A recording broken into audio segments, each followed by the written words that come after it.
Nah, pengeluaran yang keempat, tampaknya sebetulnya pengeluaran ini kelihatannya konsumtif, tapi ternyata produktif.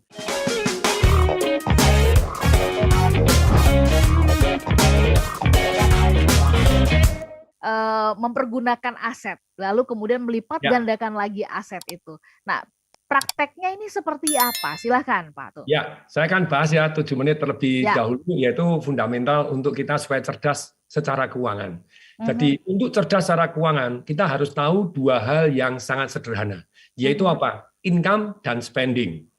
Nah, income itu ternyata ada 3. Nah, banyak orang yang tidak cerdas, mereka hanya tahu satu income saja, gitu ya. Sedangkan spending itu ada 4. Tapi banyak orang merasa bahwa spending ya cuma 1 aja. Nah, supaya kita cerdas, kita akan bahas bahwa income itu ada 3 loh. Yang satu namanya active income. Yang rata-rata kita punya hari ini, kita kerja baru dapat income. Anda mau jadi dokter, Anda mau jadi lawyer, Anda mau jadi developer, mau jadi kontraktor, mau jadi pedagang, pegawai negeri, dukun, mau jadi pembicara, mau jadi autor, penulis, mau sutradara. Yang kalau Anda kerja, Anda dapat duit, itu namanya active income. Kalau tidak bekerja, sudah tidak dapat duit. Itu namanya active income. Yang kedua, income yang paling penting dari 3 income ini yang namanya passive income. Semuanya penting, tapi 3 ini yang paling penting. Gitu ya. Jadi Anda tidur pun dapat income.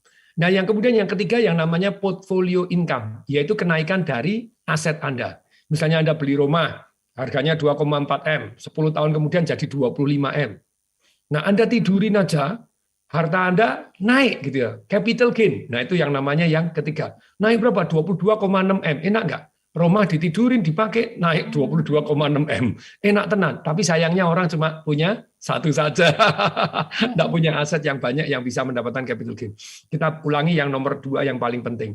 Yang namanya passive income, tidur pun dapat income. Itu ada 3, yaitu satu yang namanya paper asset, deposito, reksadana, saham yang menghasilkan dividen.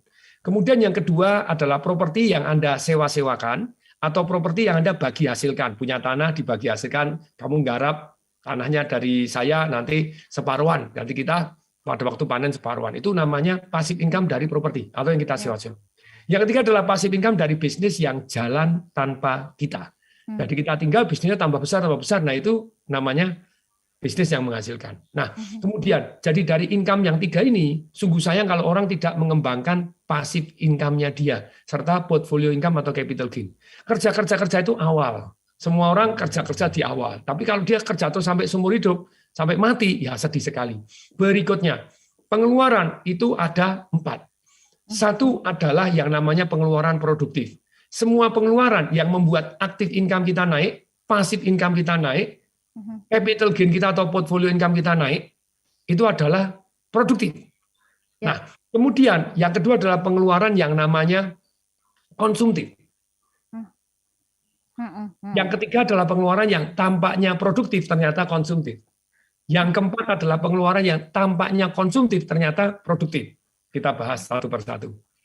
Kalau yang pengeluaran yang kedua tadi yang namanya konsumtif, adalah yang semua pengeluaran yang ternyata menghabiskan kekayaan kita, yaitu contohnya ada 3 macam pengeluaran yang konsumtif. 1 langsung habis. Pak, buat makan penting enggak? Ya penting, tapi kalau makan perlu sama pengen beda gitu ya. Kalau Anda perlu makan ya makan yang bergizi, beda dengan makanan yang mahal. Kalau mahal itu kan cuma kepengen aja kan gitu ya. Nah, berikutnya beli pakaian, nah, pakaian itu ya perlu, tapi kalau pakaian yang untuk mahal merek ya itu sudah kepengen. Anda bisa membedakan, langsung habis itu uang Anda. Untuk healing, boleh nggak? Healing itu perlu. Tapi kalau Anda healingnya harus ke Paris, lah itu berarti harus, itu namanya tampak kaya saja. Ya. Boleh nggak kalau nanti punya passive income? Boleh, sabar saja gitu ya. Jadi pengeluaran ada yang langsung habis, yang konsumtif. Yang kedua passive spending. Cicilan mobil Anda, cicilan rumah Anda, segala macam cicilan handphone Anda, itu langsung, itu sebetulnya passive spending. Ketika Anda nggak nyicil, disita loh. Jadi hilang loh barang Anda. Jadi Anda tidur pun harus bayar. Wah, itu pengeluaran yang tidak enak.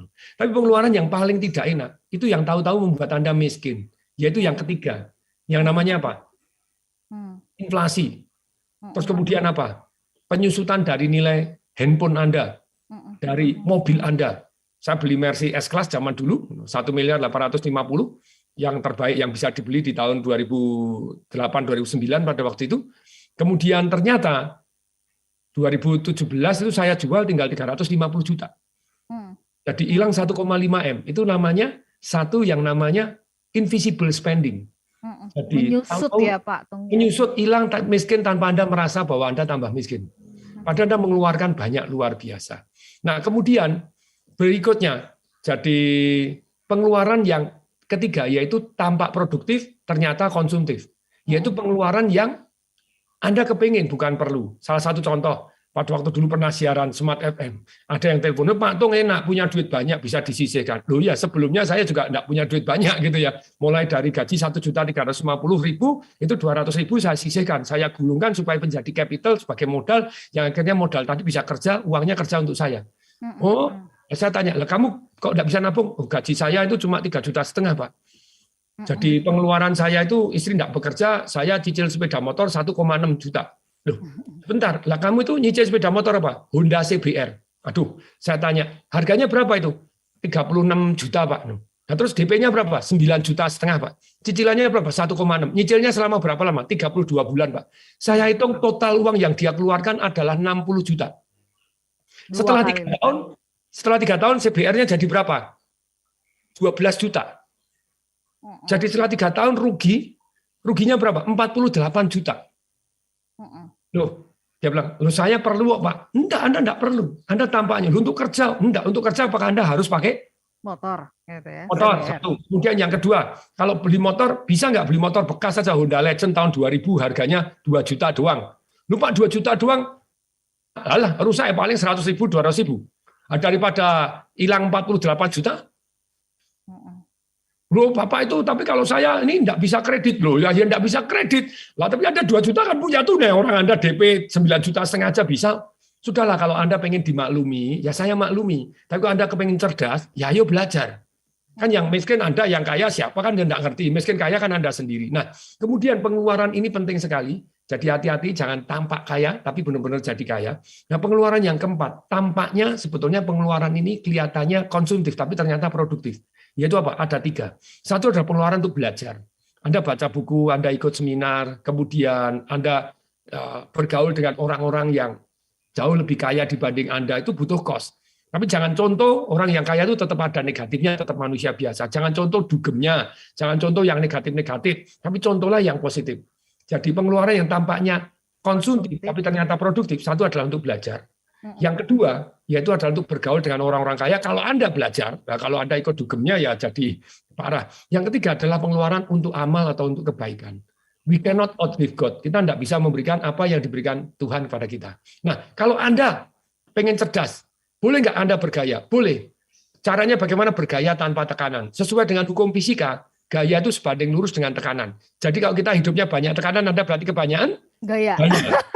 Caranya bagaimana? Gaya tanpa tekanan. Anda sabar dulu, sisihkan, gulungkan, investasi leher ke atas, belajar, kemudian Anda belajar investasi yang menghasilkan capital gain. Harganya naik dan menghasilkan cash flow, menghasilkan passive income. Setelah passive income Anda segede gajah, Anda bergaya segede kerbau. Anda gaya tanpa tekanan.